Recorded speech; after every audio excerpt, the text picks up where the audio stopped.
With Aaron Rodgers' injury in the New York Jets' home opener against the Buffalo Bills, the question now looms. With a top defensive unit, the uber-talented Garrett Wilson at wide receiver, and a win-now mentality, with Rodgers reportedly suffering a torn Achilles that will end his season, who can this team turn to? This defense, did they go out and get a veteran? Because Wilson's not going to be the answer. Man, I'm calling Tom Brady. Tom, seriously, I am going to put a call into Tom Brady. All these other guys, I understand that Wentz is available and Nick Foles is available, and maybe you can get Matt Ryan to come up out of the booth with CBS. I'm calling Tom. Tom, seriously, we got $25 million on the table for us, or you. Can you come give us something? Shannon Sharp has spoken. Like to me, the most intriguing name, right, is Matthew Stafford, because we know that the Jets reached out to the Rams about Matthew Stafford early in the offseason before they knew they could get Aaron Rodgers, and for whatever reason it was a no-go, whether it was Stafford didn't want to move or whether the Rams didn't want to move. So could you revisit that? Yeah. Rosters are pretty well set at this point. Could you trade for someone's backup, like a Jameis Winston, right? Like maybe, but he's on that team for a reason, right? In case something happens to the starter, they feel okay about him. So it's very, very difficult. Free agent list is not inspiring, obviously, because these guys wouldn't be free agents, if people thought they could help. Carson Wentz, Nick Foles, guys like that. More names being thrown out here. Though Zach Wilson, the former number 2 overall pick, may have played safe football yesterday, but this squad is ready to turn it loose. Yet one name most analysts will not say. Believe in something,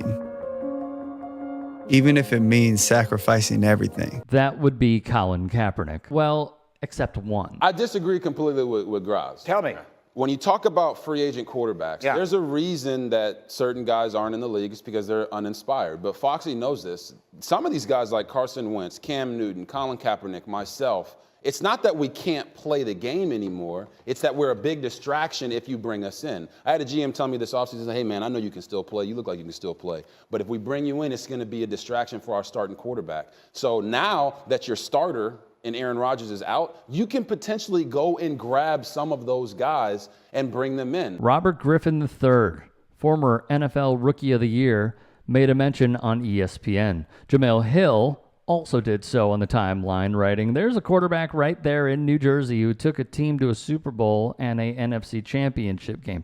Rhymes with Kaepernick." Author Wajahat Ali would write, "Kaepernick is not an alleged R-word, unaliver, assaulter of women. He quietly took a knee to protest police brutality against black bodies. All of this to say he will never find another chance in the NFL." The names that are being floated are these: Carson Wentz, Matt Ryan, who said that he is not retired, Colt McCoy, Cam Newton, Josh Rosen, Chase Daniel, who has been absolutely paid and has one of the best agents ever for being a career backup and a multi-millionaire, Nick Foles, Kellen Mond, Bryce Perkins, Trevor Siemian, who couldn't even make the Bears roster, Danny Etling, Ian Book, Matt Barkley, veteran from USC, and Brett Hundley, who backed up Aaron Rodgers for quite a while in Green Bay. Quite honestly, the one name that makes the most sense because of familiarity is Joe Flacco, former Baltimore Raven, and a man who played for at least, I believe, 3 seasons with the New York Jets in that franchise.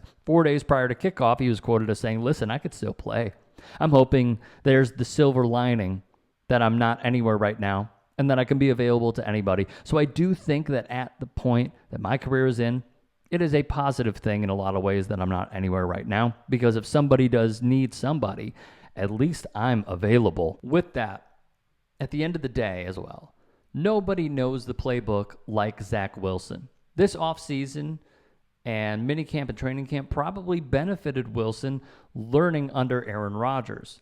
When Rodgers does have surgery, if it is a torn Achilles, and he does come back, I'm sure that he will try to put Wilson, at least we hope, and he changed his ways from prior years with Jordan Love, that he will put Zach Wilson and try to prepare Zach Wilson to be in the best position to help this football team win.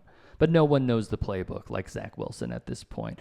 In addition, the financials of this deal now greatly hamper the Green Bay Packers. Per CBS, if Rodgers misses the rest of the season and fails to play in more than 65% of his snaps on offense, the Packers will not will not receive a first-round pick. Rather, they will get a second-round pick, a huge ouch for the Packers organization.